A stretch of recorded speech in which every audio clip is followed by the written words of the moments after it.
नमस्कार। जब भी पति और पत्नी के बीच वैवाहिक विवाद उत्पन्न होता है तो पत्नी दहेज उत्पीड़न का धारा 498A के तहत केस कर देती है और साथ ही साथ अन्य कई धाराओं में भी आपराधिक मुकदमे दर्ज करवा देती है। ऐसी स्थिति में पति और पति के घर वालों को बहुत परेशानी का सामना करना पड़ता है और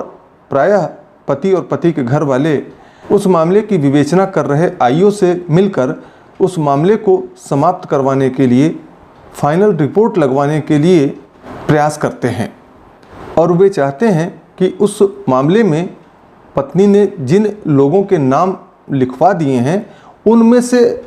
अधिकांश लोगों के नाम आईओ द्वारा निकाल दिया जाए और मामले में कोई ऐसी गंभीर बात न लिखी जाए जिसके आधार पर उन्हें आगे चलकर सज़ा हो सके। और इस प्रयास में वे कभी कभी अनुचित रूप से पैसों का लेन देन भी करने की बात करने लगते हैं, जो कि गलत है। ऐसा नहीं करना चाहिए। हम यहाँ आपको यह स्पष्ट रूप से बता दें कि जब भी कोई इस तरह का मुकदमा थाने में दर्ज होता है, कोई FIR हो जाती है, तो विवेचक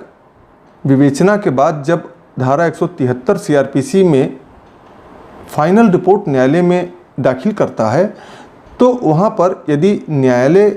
में पीड़ित व्यक्ति उस फाइनल रिपोर्ट का विरोध करना चाहे तो वह एक प्रोटेस्ट एप्लीकेशन दे करके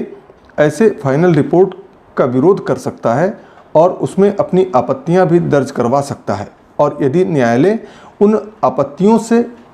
सहमत हो जाता है तो ऐसे फाइनल रिपोर्ट को स्वीकार करने से मना कर सकता है। और यदि न्यायालय द्वारा ऐसे फाइनल रिपोर्ट को स्वीकार करने से मना कर दिया जाता है तो आप सोचिए कि जो प्रयास आपने विवेचक को पैसे दे करके किए हैं वे सब प्रयास आपके विफल हो गए। और न्यायालय को ऐसे मामलों में न्याय के उद्देश्य के लिए बहुत शक्तियां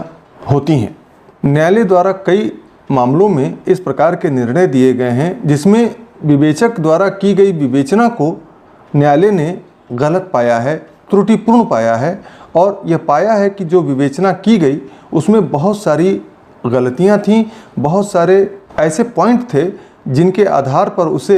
मानना, स्वीकार करना संभव नहीं था। जैसे कि उदाहरण के लिए मान लीजिए, यदि विवेचक पीड़िता का बयान FIR दर्ज होने के कई महीनों के बाद दर्ज करता है तो यह अपने आप में एक संदेह पैदा करता है कि इतना विलंब क्यों किया गया।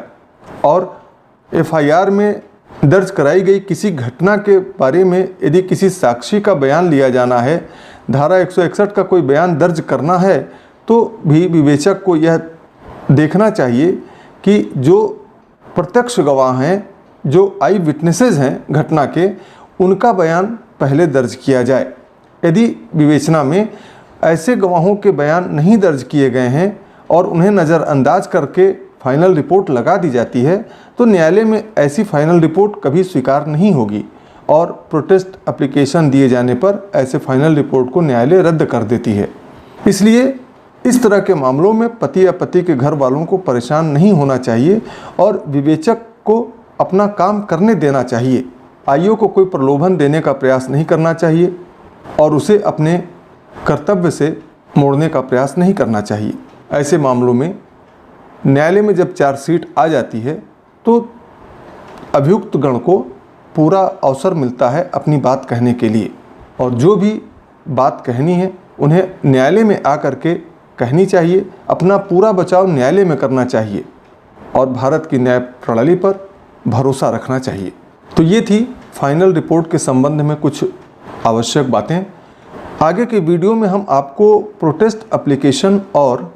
फाइनल रिपोर्ट के संबंध में कुछ और महत्वपूर्ण जानकारियाँ देंगे। हमारे इस चैनल पर जैसा कि आप जानते हैं होती हैं कानून की बातें, इसलिए हमारे इस चैनल को आज ही आप सब्सक्राइब कर लें और इस वीडियो में दी गई जानकारी यदि आपको अच्छी लगी हो, उपयोगी लगी हो तो वीडियो को लाइक करें और विधिक जागरूकता के उद्देश्य से बनाए गए इस वीडियो को ज़्यादा से ज़्यादा शेयर करना ना भूलें। धन्यवाद।